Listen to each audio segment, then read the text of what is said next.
Bagaimanapun juga menikah dengan janda dan duda itu pasti lebih kompleks daripada menikah dengan orang yang single. Saya akan menikah dengan si ini. Adakah seseorang yang dilukai gara-gara dia? Buanglah masalah pada pakarnya. Bersama psikiater. Buat apa susah? Bahtera Yuda 96.4 FM.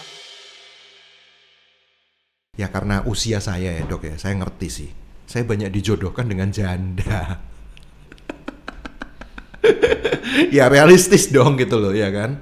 Tapi gimana ya, saya pengen tahu gitu loh, maksudnya apa gitu yang bakal terjadi kalau kita menikah dengan janda. Apalagi udah punya anak yang misalnya udah dewasa gitu. Ya kan? Itu kan apa ya, saya rasa kok butuh perjuangan lebih gitu ya.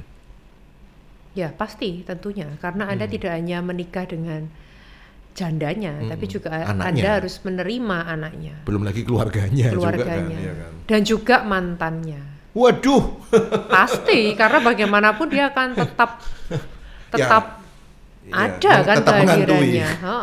Ya makanya kan pilih janda yang udah ini cerai mati. Ya, tapi kan kadang tidak selalu hidup itu sesuai dengan plan. Banyak kasus pasien-pasien saya yang menikah dengan duda yang sudah beranak, yang istrinya masih hidup, atau mungkin sesama janda dan sesama duda yang menikah, semua masih membawa buntutnya masing-masing dari pernikahan sebelumnya, itu kan juga ada konfliknya tersendiri. Betul. Makanya kan ada persepsi gitu loh, kalau kita menikah dengan duda atau janda yang suami atau istrinya udah meninggal tuh kayak nggak ada problem gitu. Ya udah gitu, mungkin pernikahannya baik-baik aja, mereka dipisahkan hanya karena maut gitu kan. Tapi kalau yang masih hidup ini, yang dulu cerai gara-gara sesuatu yang nggak enak, itu kan kesannya kok kita ini gimana ya, mikirnya lebih panjang gitu loh dok. Karena pasti ada sesuatu dong, kenapa pernikahan yang awalnya tuh gagal gitu kan. Gitu. Ya, jadi memang benar. Jadi kita bedain dulu ya, kita ngomongin dulu tentang pernikahan yang kalau mantan suami atau mantan istrinya masih hidup ya. Nah, cerai hidup kan ini kan. Kalau Anda mau memutuskan bener nggak nih aku mau nikah sama dia, Anda harus cari tahu dulu apa penyebab dia bercerai dengan mantannya. Dan jangan cari taunya dari dia, cari tahu dari justru malah dari pihak mantan. Waduh berat. Temannya, beneran dari temannya atau dari keluarganya, sifatnya dia seperti apa, kenapa? Ya, karena kalau Anda cuma mendengar dari satu sisi dari pasangan Anda, ya jelas dia akan jualan kecap ya kan. Semua ya pasti kecap nomor 1 lah. Suami saya dulu tuh jahat, galak, nggak kayak kamu. Iya, pasti biasanya justru menjelek-jelekin mantannya. Nah itu yang saya khawatirkan gitu. Jangan-jangan ya dia juga apa ya, berkontribusi dengan masalah yang mengakibatkan dulu itu kenapa kok bisa cerai. Nah ya memang pasti suatu pernikahan kalau berakhir kan ya pasti karena kesepakatan 2 orang. Bisa juga nggak sepakat loh dok. Bisa juga nggak sepakat ya sih. Tapi biasanya juga ada andilnya dari 2 orang. Iya. Kenapa kok? Misalnya dia bilang, ya aku selingkuh, dia selingkuh misalnya gitu ya. Kenapa kok dia selingkuh? Oh ternyata nggak dinafkahin. Kan kita harus cari tahu dulu. Nggak dinafkahin. Oh ternyata dia hyperseks. Ada loh kasus-kasus kayak gitu. Oh ternyata dia ada problem dengan mertuanya, ternyata mertuanya itu suka mengatur. Nah itu yang akan kemungkinan Anda hadapi nanti setelah menikah. Wih, tapi juga hal nggak mudah juga loh kalau saya cari info ke apa ya, suami atau istrinya yang terdahulu. Biasanya kan ditutup-tutupin juga kan kayak gitu kan. Bawa dalam doa. Kok saya so far ya, pasti bisa. Kita kan sebenarnya pasti ada connecting dari ternyata ini temannya ini temannya ini. Bawa dalam doa itu nanti malah ada aja jalan yang dibukain. Bukan bawa dalam doa, bawa dalam sosmed. Saya akan menikah. Siapa? Sayembara yang menikah dengan ini. Bukan gitu, bukan. Saya akan menikah dengan si ini. Adakah seseorang yang dilukai gara-gara dia? Sekarang udah zaman terbuka kayak gitu. Tapi konsekuensinya apa aja dok? Tentunya ada ya tadi saya katakan sedikit apa ya, hal yang kompleks gitu ya kalau kita menikah dengan janda atau duda yang notabene sudah pernah menikah sebelumnya gitu. Banyak. Yang satu tadi ya, Banyak tentang banget. Anda harus cari tahu dulu kenapa kok penyebab perceraiannya mereka. Yang pertama itu. Yang kedua, tentang pembagian hak asuh anak. Anak ikut siapa? Oh, ini betul ini. Anak ikut mantannya ataukah ikut pasangan Anda? Karena kalau ikut pasangan Anda berarti Anda harus siap dengan kemungkinan ya pasangan akan menjaga anaknya, sehingga Anda juga harus dekat dengan anaknya. Itu kan pasti kan. Ya kan nggak enak kalau misalnya satu rumah terus Anda dipelototin dulu sama anaknya, ya kan nggak enak. Karena kadang anak-anak itu kan berpikirnya masih hitam dan putih ya, menganggap ibu baru ini mau merebut bapaknya. Kan ada pikiran gitu, atau posisi ibunya akan digantikan oleh istri baru, sehingga akhirnya nggak enakan seperti kubu-kubuan. Nah itu yang nggak enak. Contoh pernikahan yang baik, yang dengan ibu sambung yang baik itu ya Ashanti itu loh, kalau saya lihat ya.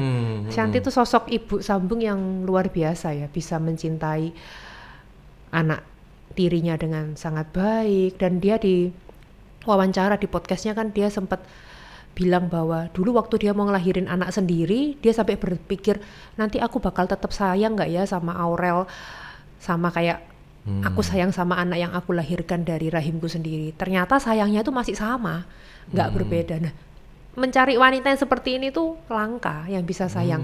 Ya, tetapi juga seringkali saya juga menemukan pada pasien-pasien saya yang mana dia adalah istri sambung ya, dia sudah berusaha sedemikian rupa mencintai anak tirinya dengan sepenuh hati, memperlakukan dia seperti anak kandungnya sendiri, tetapi yang ditangkap oleh anak tirinya itu berbeda, bahwa seolah-olah ibu tiri ini selalu jahat. Karena kan kalau kita baca di buku dongeng cerita kan mama tiri selalu jahat kan, ya kan, dari ceritanya Cinderella. Hanya baik kalau di depan bapak kita. Kan stigmanya begitu, Cinderella, bawang merah, bawang putih kan begitu. Padahal nggak semua seperti itu. Banyak kasus pasien-pasien saya yang ibu sambung yang baik berusaha memperlakukan anak tirinya seperti anak kandungnya, tapi malah nggak diterima. Ya kalau namanya ibu yang baik ya pasti justru malah berani untuk menegur anaknya kalau anaknya salah. Iya kan? Kalau anaknya kurang ajar atau salah ya justru tetap harus ditegur. Itu yang malah cintanya yang apa adanya, yang tidak dibuat-buat. Kalau ibu tirinya yang hanya bermuka manis, gak berani menegur, justru itu malah menurut saya yang gak benar-benar berharap yang terbaik buat anaknya. Nah itu yang harus Anda pikirkan. Ya, harus Anda pikirkan adalah tentang kemungkinan adanya blok-blok, geng-geng, dan pilih kasih. Ya. Kalau masing-masing udah bawa anak. Bener. Gitu ya. Dan kalaupun seandainya anak itu ikut dengan mantan, maksudnya mantan istri atau mantan suaminya, bukan ikut dengan pasangan Anda, maka bicarakan juga dia akan ketemu anaknya berapa lama sekali.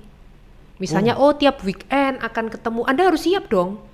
Oh, itu perlu diomongin juga ya? Iya, karena ada juga tuh kasus pasien saya, sesama janda dan duda menikah, sebenarnya anak ini sudah nggak ikut sama istrinya, tapi kalau pas liburan kan kepengen tuh ngajak anak dari pernikahan sebelumnya, diajak liburan bareng. Nah namanya mama ya kepingin tidur bareng sama anaknya, udah lama nggak tidur bareng lah sama anaknya. Itu suaminya yang sekarang marah karena kamu kok nggak tidur sama aku, kamu kok malah tidur sama anakmu lah. Ini yang hal-hal sepele tapi bisa memicu ribut hebat loh.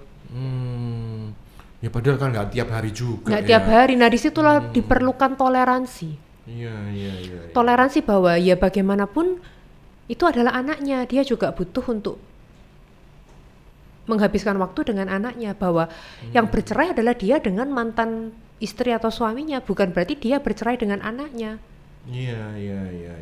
Mantan suami, mantan istri ada, tapi mantan anak, mantan bapak, mantan ibu tidak ada ya. Iya. Kemudian yang berikutnya adalah keuangan. Kenapa ini keuangan?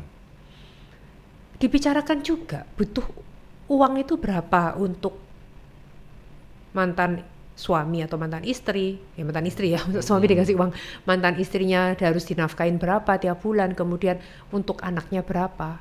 Karena banyak loh yang masalah ngasih uang ke mantan. Saya sebagai istri barunya misalnya ya, saya nggak kepengen duit kamu lari ke yang lalu gitu kan, maksudnya kan gitu kan, sehingga protes gitu loh. Nah padahal bagaimanapun misalnya anaknya ikut mantan istrinya kan tetap harus dinafkahi, kan nggak mungkin kalau nggak dinafkahi. Iya. Nah itu Anda harus siap kalau memang mau menikah dengan duda atau janda harus siap dengan hal-hal seperti itu. Jangan itu kemudian dijadiin masalah. Itu konsekuensi dari pilihan menikah dengan duda atau dengan janda. Ada lagi sih dok yang lebih kompleks karena mungkin perbedaan usia atau gimana gitu ya. Yang repot misalnya ini contoh gampangnya saya menikah dengan janda gitu ya. Nah anaknya itu kurang lebih mungkin bisa seumuran sama saya. Itu bisa lebih kompleks lagi loh itu ya kan. Maksudnya anaknya udah gede-gede gitu loh.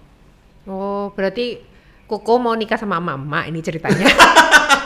Lah Koko aja udah segini. Dia sudah mulai. Padahal nih misalnya.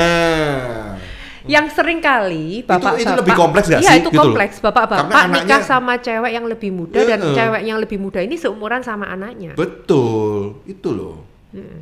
Itu apa yang mesti diwaspadai itu kayak gitu-gitu. Biasanya yang sering diwaspadai adalah kurangnya respect. Jadi anak itu nggak respect sama ibu sambungnya karena nganggap seumuran. Iya makanya beda umurnya dikit. Kayak kakak nih ya. Ya dan hati-hati lagi adalah ikut campurnya mertua. Saya pernah tuh dapat kasus pasien saya yang ini ibu sambung. Lagi ini ada mertua ini. Iya. Ibu sambung. Dia benernya kalau dia cerita ke saya, aku ini udah berusaha memperlakukan anak ini sama seperti anak kandungku sendiri.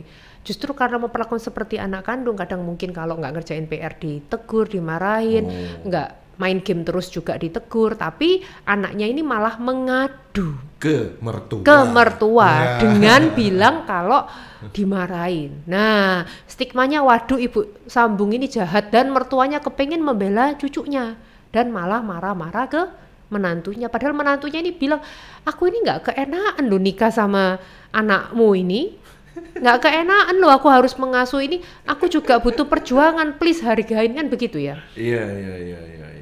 Tapi sudah pikirannya udah jelek melulu dari pihak mertua, dari anaknya udah pikirannya, oh ini ibu sambungnya ini jahat. Nah itu yang memicu suatu keretakan nantinya. Iya. Jangan-jangan itu memang dari awal nggak disetujui sama loh, disetujui. Lah kok gitu? Nah makanya seiring waktu pernikahan itu bisa berubah. Makanya itu semua konsekuensi yang harus Anda siap pikirkan. Bagaimanapun juga menikah dengan janda dan duda itu pasti lebih kompleks daripada menikah dengan orang yang single. Itu pasti. Tapi kalau memang cinta Anda besar, Anda siap untuk melewati semua halangan, rintangan demi dia, ya nggak apa-apa, go ahead. Oke deh, fix. Kok tertegun gitu kayaknya? Oke deh, fix cari yang single aja deh. Oh aku kira tadi mau ngomong fix deh, aku siap mau nikah sama emak-emak, aku kira gitu. Itu kan sindrom apa tuh yang suka pada wanita-wanita tua? Oedipus kompleks. Nah, Oedipus kompleks. Oke. Jadi itu persoalannya ya. Apa namanya menikah dengan duda atau dengan janda. Dari aspek ekonomi, dari aspek anak, dari aspek mertua, banyak sekali gitu ya. Belum lagi tentang mantan. Nah ini kalau kadang-kadang mantan masih ikut-ikutan terus itu loh ya. Oh iya, benar. Pernah tuh ada suatu kejadian pasien saya. Udah putus kan? Iya, gitu. mantan istrinya tuh ketika udah menikah nih ya sama istri barunya. Mantan istrinya datang ke rumah dan ngambilin barang-barangnya sampai setrika itu diambil. Sungguh ini kisahnya dari pasien saya, sampai rebutan setrika karena ini merasa loh ini kan rumahku, sudah jadi rumahku. Sebenarnya bukan rebutan setrika sih intinya, itu rebutan ego gitu loh ya kan. Ini milikku, maksudnya ini punyanya suamiku. Sampai kayak gitu loh ya. Dan kan? biasanya anak kecepet di tengah, dia bingung mau membela papanya atau membela mamanya. Betul. Ini yang nggak bener siapa sih, papa atau mama? Ya, dan kasus lainnya lagi yang sering kali muncul itu apa? Warisan.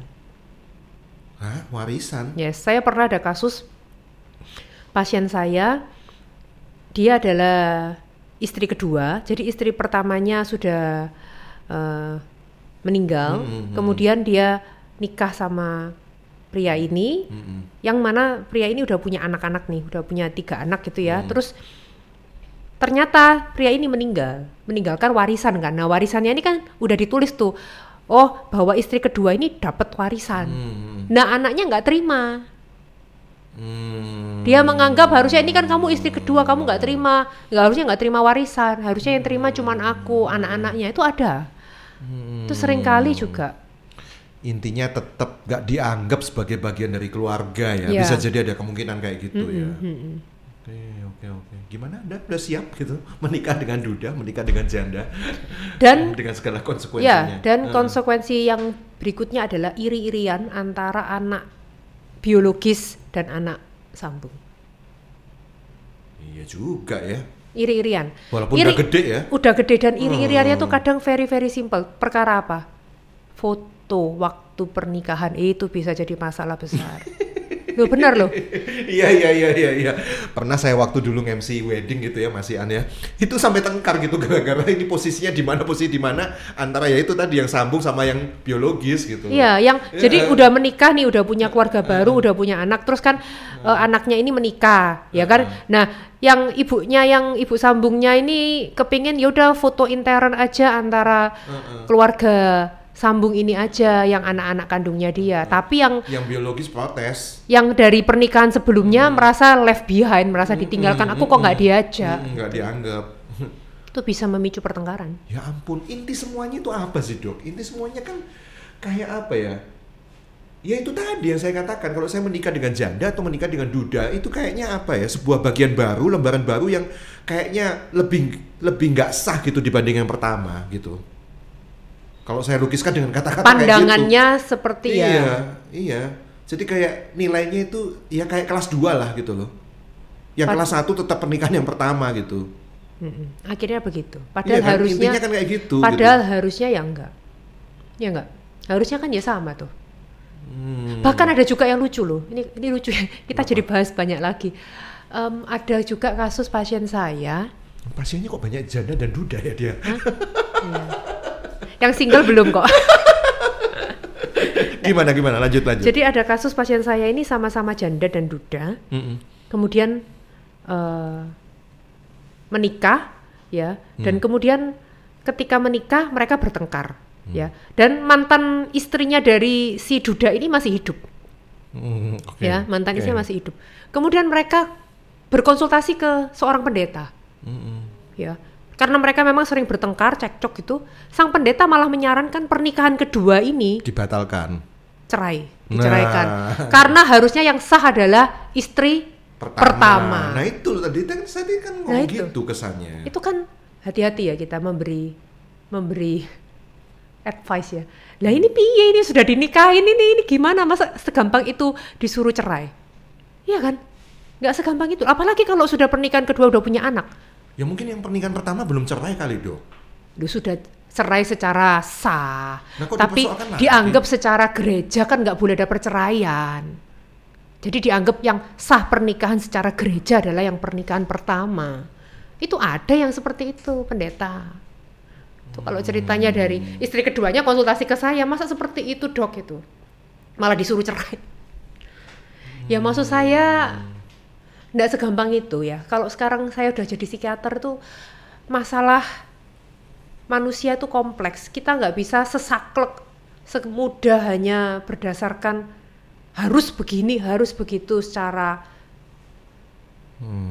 ajaran agama ya. Buntutnya itu banyak. Bagaimanakah nasibnya istri yang kalau beneran disuruh cerai ini? Bagaimanakah nasib anak-anaknya?